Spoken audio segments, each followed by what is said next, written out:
semuanya, balik lagi di The Brothers Talk episode 14. Mungkin gue agak lama ya uploadnya karena ada beragam kesibukan yang gue lakuin, jadi gue baru sempat bikin video lagi. Mungkin gue nggak tahu ini masih enak untuk dibahas atau mungkin udah basi gitu ya. Oke, kita langsung aja ke pembahasan pertama. Oke, pembahasan pertama kita newsflash terlebih dahulu kali ya. Erik ten Hag akhirnya dipecat. Akhirnya dipecat sesuai dengan prediksi gue ketika memang Erik ten Hag kalah di pertandingan ini, dia akan dipecat dan akhirnya dipecat. Terus sempat nunjuk Ruud van Nistelrooy ya untuk pelatih interim. Just kemarin dia menang lawan bukan lawan Preston, gue lupa ini lawan apa di Carabao Cup, dan dia menangnya cukup besar, so cukup bagus. Tapi sebelum itu juga udah diumumkan gitu ya. Pelatih MU berikutnya ada Ruben Amorim dari Sporting Lisbon. Ini menarik kita bahas, tapi sebelum itu kita mau bahas yang lain dulu, yaitu Ballon d'Or. Rodri menang Ballon d'Or. Terus juga ada yang cukup lucu gitu ya. Real Madrid gak mengirimkan siapapun untuk acara Ballon d'Or karena udah tahu mereka itu nggak akan dapat apa-apa pemainnya gitu.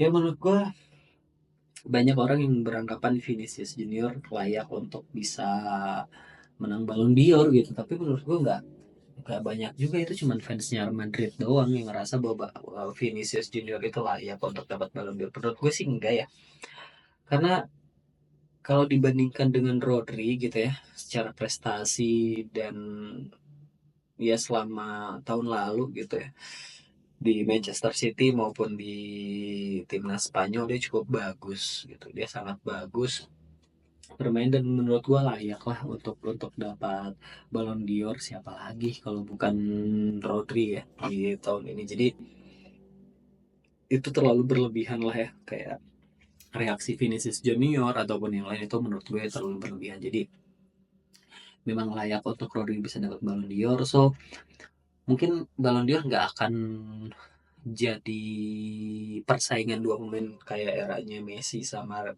Ronaldo ya, tapi akan lebih seru menurut gue di tahun-tahun berikutnya, tahun-tahun ke depan, karena banyak banget pemain-pemain yang menurut gue secara kualitas gitu ya imbang, gak ada yang terlalu menonjol banget. Tapi ya balik lagi, pasti semuanya akan tergantung dengan media juga, sehebat apa media untuk menggoreng para pemain-pemainnya. Ya mungkin kedepannya kayak Haaland dan siapa, si Mbappe mungkin, atau yang lainnya ya kita nggak tahu. Jadi kita tunggu aja. Nah, berikutnya kita bahas soal penunjukan Ruben Amorim untuk handle Manchester United ke depannya. Gue nggak tahu ini akan terjadi kapan, tapi ini udah benar-benar here we go dari Fabrizio Romano gitu ya. Jadi pengen tahu aja sih gue kapan, karena kalau misalkan Ruben Amorim masuk, otomatis dia kan bawa staffnya kan ya. Pasti semuanya dibawa, dan kayaknya Nistelrooy juga akan didepak akhirnya gitu. Nah, akan seperti apa ini di bawah Ruben Amorim kita nggak tahu, karena berbeda ya. Oke, mungkin dia cukup impresif di Sporting Lisbon, dia bisa bikin squad value yang bagus banget dan bisa ngejual pemain-pemain dengan harga mahal dari Sporting ke klub-klub lain. Tapi ya di Sporting dia melatih sebuah klub yang memang tidak besar ego-ego pemainnya. Beda dengan MU, bukan cuman ego pemain, tapi dari manajemennya juga berbeda, segala macamnya banyak hal yang berbeda. Jadi menurut gue ini tantangan yang bagus buat Ruben Amorim gitu ya. Kita pengen tahu apakah dia bisa langsung klop seperti Arne Slot ataupun Hansi Flick gitu ya di musim pertamanya, ya akan seimpresif apa. Meskipun kita tahu Sporting Lisbon cukup impresif gitu ya di bawah Ruben Amorim, cukup bagus, tapi ya di Liga Portugal kastanya yang berbeda. Cuman gue penasaran sih, karena pakem dia itu hampir-hampir mirip sama Xabi Alonso. Dia pakainya 3-4-3 terus gitu, dan itu secara konsisten dia lakukan, dan memang pendekatan kalau gue lihat permainan Sporting, karena gue suka nonton di Liga Champion ya, permainan Sporting itu cukup adaptif gitu secara strategi. Dia nggak pragmatis ataupun menyerang, tapi benar-benar adaptif. Dia menyesuaikan dengan lawan yang dia hadapi. Nah, gue pengen tahu apakah nanti dia di Manchester United yang seperti gue bilang bahwa pemainnya banyak yang toxic, terutama Marcus Rashford dan juga Bruno Fernandes. Gue nggak tahu apakah Amorim melihat itu dan dia bisa nggak ya kira-kira melakukan rotasi di awal-awal, berani mencadangkannya mereka gitu. Karena gue takutnya sama kayak Erik Ten Hag gitu, ketika masuk dia berani buat Depak Ronaldo, kelihatannya itu wah ini cukup menjanjikan, dia bisa transformasi MU ke arah yang lebih bagus, tapi ternyata makin kesini makin aneh juga. Dia nggak berani cadangin Marcus Rashford ataupun Bruno Fernandes, dan akhirnya banyak hasil negatif di eranya Ten Hag. So nanti kalau di eranya Amorim sih gua rasa ini akan sulit ya, tantangan yang berat buat Amorim, karena yang dilawan itu adalah ego-ego pemainnya, yang dimana pemain kalau di Sporting Lisbon kan ya pemainnya standar aja, tapi kalau misalkan di MU pemain-pemain besar semua punya ego masing-masing. Manajemennya itu yang perlu diuji sih, nanti yang akan diuji dari Ruben Amorim. So kita lihat aja nanti kapan akhirnya resmi Manchester United mengumumkan itu, meskipun kan setahu gue sekarang baru Fabrizio Romano ya. Setelah itu kita pengen tahu nih, entah mungkin pertengahan musim di bulan Januari, atau mungkin ya di beberapa minggu ke depan, kita nggak tahu akan seperti apa dan akan kayak gimana ini di tangannya Amorim. So layak buat dinantikan sih ya, gue harapan gue sih ke arah yang positif ya untuk MU ini, karena gue pengen lihat MU bisa bersaing lagi dengan Big Four atau Big Six di kedepannya itu nanti. Oke, berikutnya nah kita masuk ke segmen preview pertandingan. Oke, di beberapa pertandingan besar biasanya dan di beberapa liga besar yang biasa seperti Premier League, La Liga ataupun dari Serie A. Nah, sekarang kita mulai dulu dari Premier League. Pertandingan pertama ada Newcastle lawan Arsenal gitu ya. Ini pasti menarik dan gue pengen ulas juga gitu ya untuk pertandingan Newcastle lawan Arsenal ini, karena bermain di kandang Newcastle, lalu Arsenal dengan kondisi krisis lini belakang, which is itu kayak Gabriel, kita nggak tahu seperti apa dia bisa main atau enggak karena kemarin cedera lawan Liverpool, terus juga Timber juga cedera lawan Liverpool, Calafiori masih cedera.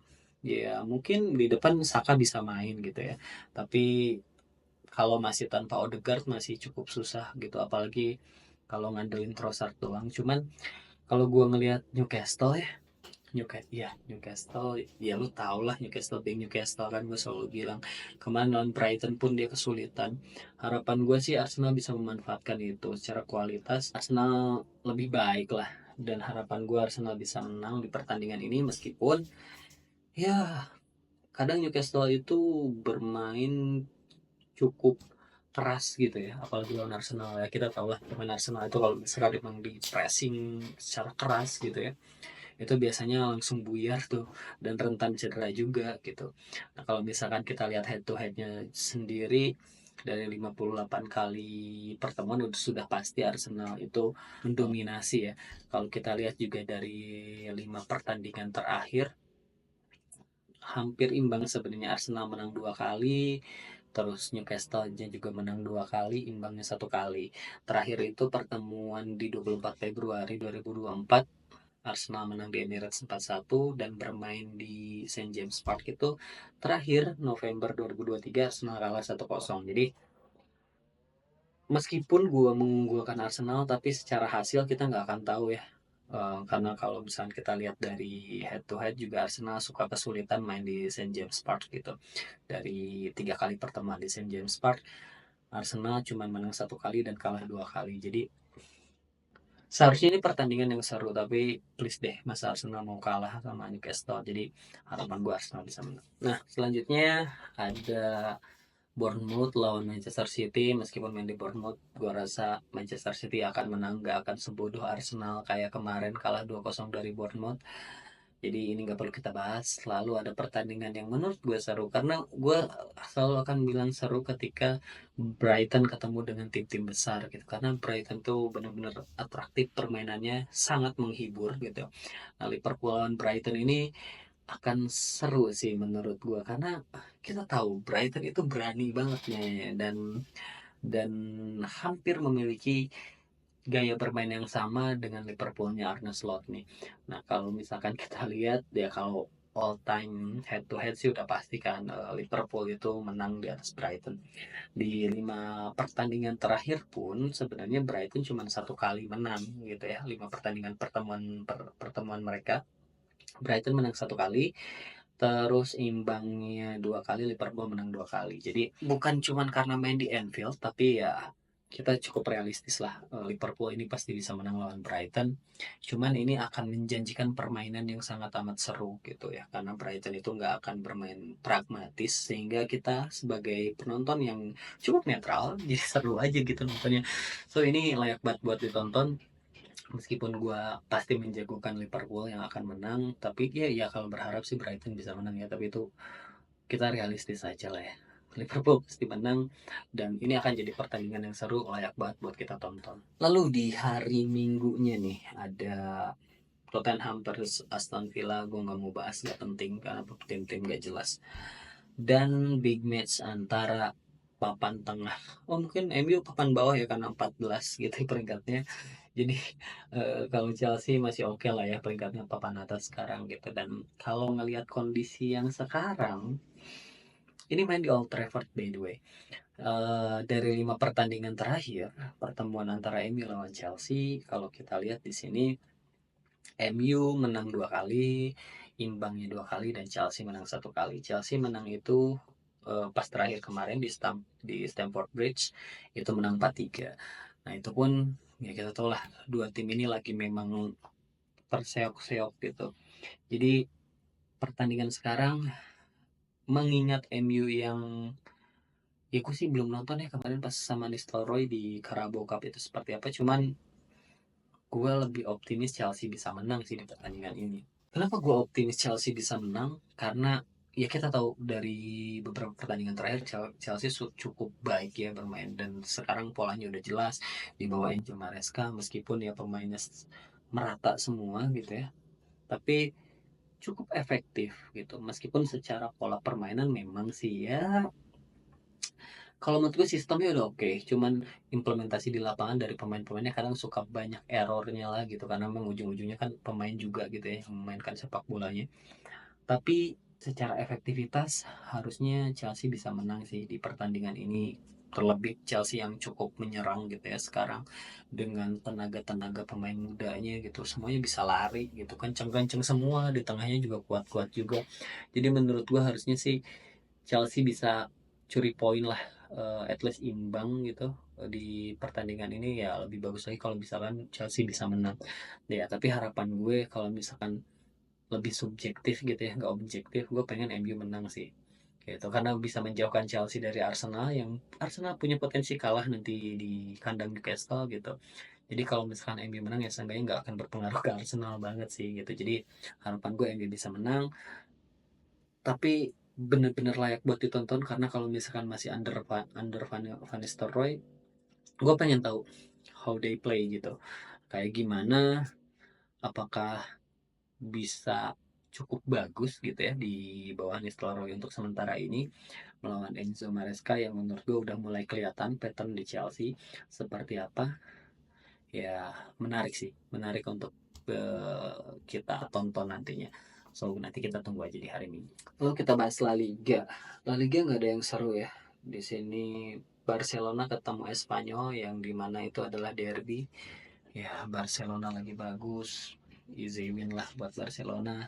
Terus Real Madrid lawan Valencia di kandang Valencia agak cukup menarik sebenarnya kalau mau dibahas. Tapi gua rasa meskipun bermain di kandang Valencia harusnya Madrid bisa menang ya gitu ataupun curi poin di pertandingan ini. Cuman Valencia kemungkinan bisa ngelawan cukup baik nanti lawan Madrid, meskipun pasti Madrid punya motivasi lebih di mana para pemainnya baru kalah kemarin di El Clasico.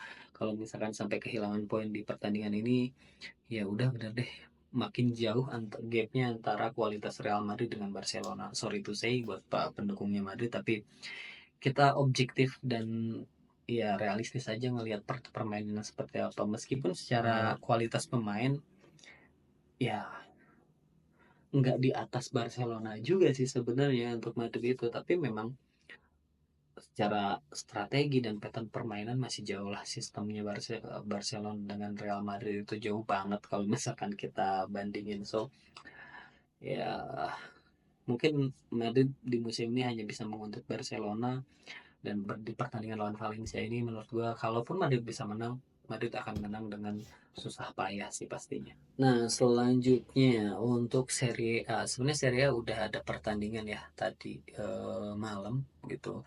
Karena di pertengahan minggu, karena mungkin jadwalnya padat sekarang mengingat Liga Eropa, baik UCL, Europa League ataupun Conference League. Sorry, apa sih satu lagi gue lupa. Itu udah mulai padat dan formatnya baru sehingga banyak liga yang bergulir di pertengahan minggu gitu ya. Kalau di Liga Inggris mungkin Carabao Cup, tapi ini di Liga Italia itu liganya yang jalan. Nah, kalau kita review sedikit deh gitu ya. Ada Juventus lawan Parma yang kemarin 2-2 gitu ya. Ya ini gue nggak ngerti kenapa Juve bisa ditahan imbang sama Parma gitu. Terus ada pertandingan-pertandingan lain yang memang menurut gue nggak ada yang seru sih. By the way, Venezia kemarin menang 3-2 lawan Udinese. JJ main. Sorry. Venezia ini JJ nggak main loh kemarin pas menang tuh. Kemain sama sekali dia. Kemungkinan cedera ya, karena memang secara di line up pun nggak ada gitu pas lawan Udinese ini. Ya Ijes, ya sayang banget sih Bang J nggak main. Terus nanti ada Komu yang mungkin kita lagi coba mantau Emil Audero, tapi gue nggak menurut gue nggak terlalu penting kalau misalkan dia harus dinaturalisasi sih.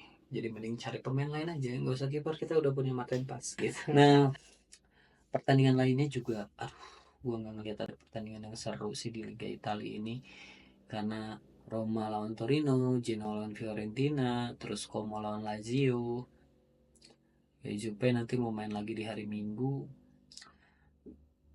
Nggak ada yang seru sih. Jadi menurut gue segitu aja mungkin pembahasan kita ya. Oke, kalau gitu karena memang nggak ada berita yang seru juga untuk kita bahas, dan pertandingan juga nggak banyak pertandingan besar.